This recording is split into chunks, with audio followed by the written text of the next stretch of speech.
Então vamos lá. Tipos de predicado. Predicado. Você já viu comigo o que é predicado, não viu? Predicado. Predicado é o que se declara acerca do sujeito. Então nós vimos lá na aula inicial de sujeito e predicado, eu já te dei a dica, né? Diante de uma frase, a primeira pergunta que você faz é pelo sujeito. Tirando o sujeito, tudo que resta é o predicado. Bom, agora que você já conhece a transitividade do verbo, agora que você já sabe classificar um verbo como transitivo, intransitivo e verbo de ligação, agora você vai conhecer os 3 tipos de predicado. Vamos a eles. O predicado verbal, o predicado nominal e o predicado verbo nominal. Predicado verbal. Predicado verbal é aquele cujo núcleo é um verbo, que em geral indica ação, movimento. Então a primeira coisa que a gente faz diante da frase é olhar para o verbo. É para isso que eu estou te treinando aqui, né? Olhei para o verbo e vou perguntar se ele é um verbo de ação ou ele é um verbo de estado. Então, sabe aquelas 2 categorias que eu coloquei para você, dos 2 tipos de verbo? Isso aqui que você vai carregar para os exercícios que vão vir a seguir. Diante do verbo, a primeira pergunta que você vai perguntar é ação ou é estado? A primeira pergunta que você vai fazer é ação ou é de ligação? Porque se ele for de ligação, acabou ali.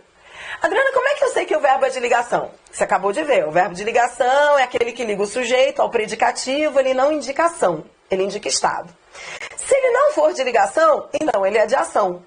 É só isso. Aí, se ele for de ação, o predicado vai ser verbal.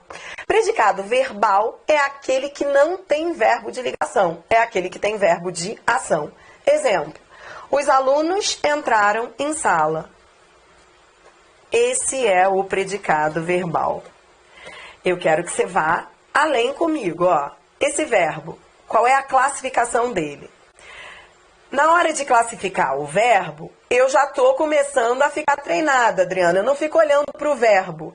Eu vejo se o que vem depois dele é complemento ou é adjunto. Eu vejo se a preposição que vem depois dele indica circunstância. Se indica circunstância de lugar, então o verbo não precisa disso. O verbo é intransitivo. No segundo exemplo, o funcionário chegou, também é um verbo de ação, é um verbo intransitivo. Predicado verbal. Predicado verbal é aquele que tem um verbo que é um verbo de ação, movimento, que não é um verbo de ligação. Entendeu? Predicado nominal, o nome já diz, é aquele cujo núcleo é um nome. Ou seja, o núcleo do predicado nominal será o predicativo do sujeito.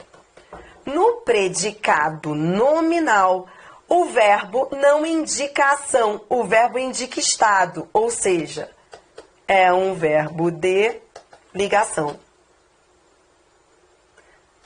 Exemplo, eles estavam eufóricos. Eles é o sujeito. Tirando o sujeito, o que sobra é o predicado. Vou ao verbo e pergunto, é ação ou é estado? É estado. O verbo é um verbo de ligação. Se o verbo é de ligação, perceba, ele está ligando o sujeito ao seu predicativo do sujeito. O predicado é nominal.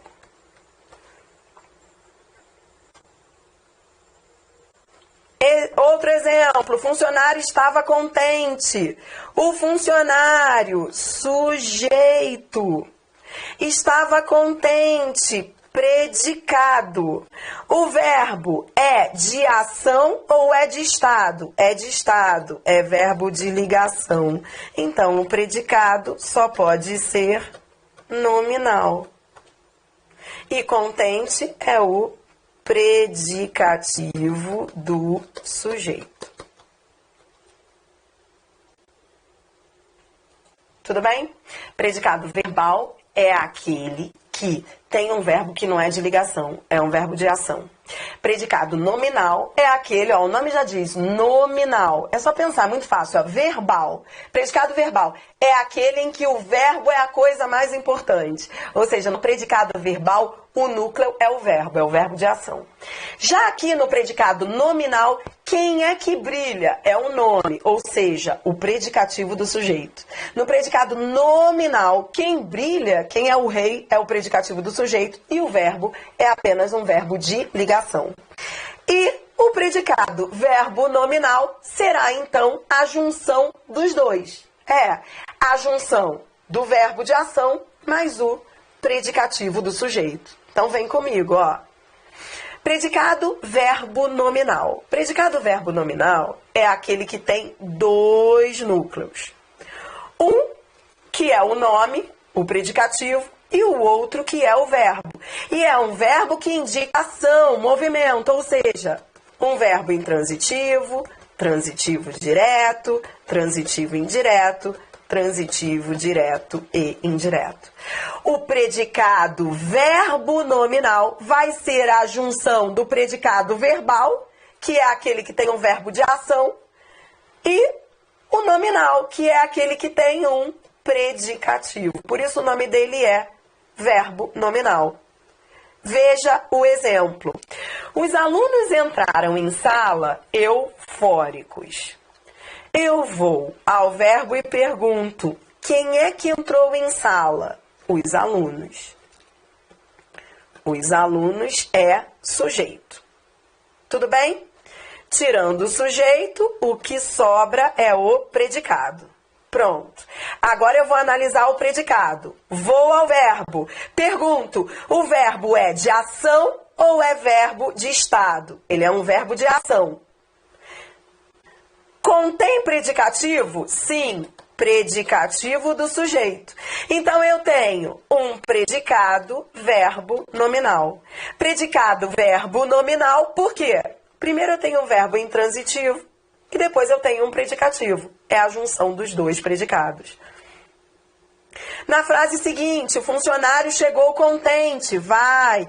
O funcionário é o sujeito. Chegou contente é o predicado. Tá bom. Vou ao verbo, pergunto, ação ou estado? Ação. Ele é um verbo intransitivo. Quem chega, chega. Contente é um estado que vem no predicado e se refere ao sujeito.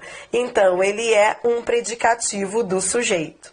Nessa frase, eu tenho a junção de um verbo de ação e um predicativo. Eu tenho um predicado verbo nominal.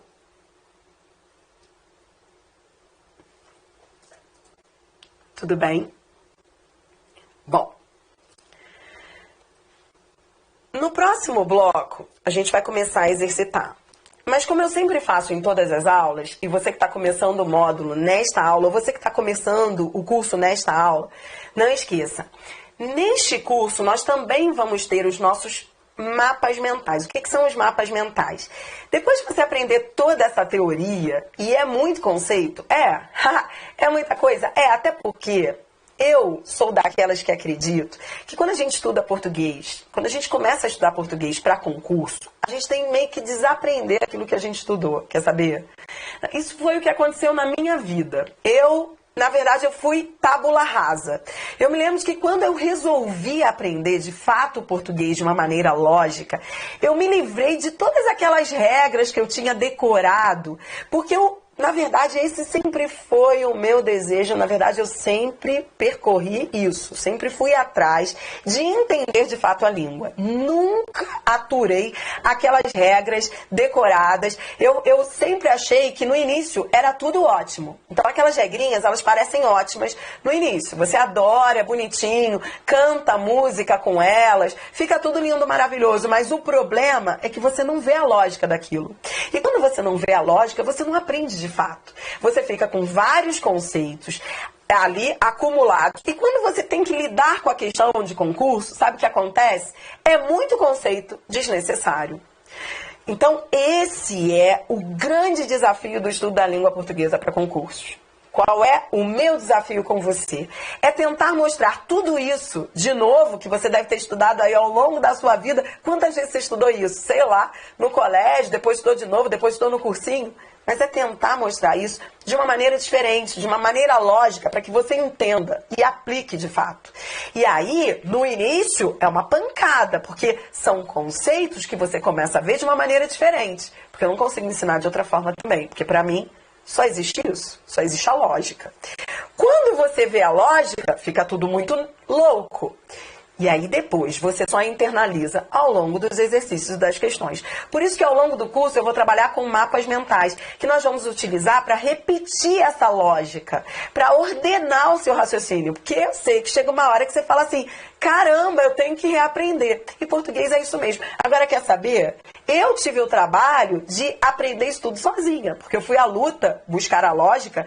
Poucos professores me mostraram a lógica. Graças a Deus eu tive alguns, mas estive lá na faculdade. Então, veja, eu tô aqui para te ajudar nessa. Então, você não vai precisar de muito esforço. Eu só quero que você entre na minha. E como é que você vai entrar na minha? No próximo bloco, nós vamos começar a exercitar. E eu vou ficar repetindo toda essa teoria. Na próxima aula, você vai receber os primeiros mapas mentais, com um resumão de tudo que a gente está vendo hoje. Aí chega uma hora que a ficha cai. Chega uma hora que essa lógica você a internaliza. Aí você aprende de fato. Tudo bem? Galera que está aqui ao vivo, eu vou dar, então, um intervalinho. Vou dar um intervalinho, pode ser de 10 minutos. Galera aí tá querendo... Não, tá muito bom, gente. A interação tá muito boa. Bria, não é que aprendemos errado. Na realidade, que isso, não. Nós não aprendemos errado. É que é muito fácil quando ensinam as regras sem mostrar o porquê pra gente, né? Porque vai lá, ensina a regra, beleza, né? Vai lá e eu acho que poucas pessoas, de fato, se preocupam em explicar o porquê. Eu acho que foi isso que faltou pra gente, né? Na verdade, eu sempre questionei isso. Eu quero entender. Porque decorar, eu decoro hoje, amanhã eu esqueço. Então, eu acho que foi mais por aí. Galera, olha só, 10 minutinhos. Confia em mim, a gente vai voltar com o exercício. Essa aula vai durar aí pelo menos mais 1 hora. A gente vai já começar a treinar. Não prometo que vou corrigir isso tudo numa única aula, porque é exercício pra caramba. Mas convido vocês para a próxima aula com a gente, porque aqui é assim, teoria e muitos exercícios com muitas questões de concurso. Então, para a galera que está ao vivo aí, são 10 minutos e daqui eu volto então, tá? Daqui 20 horas e 44 agora, né? 20h55 eu tô de volta, intervalinho. Até já.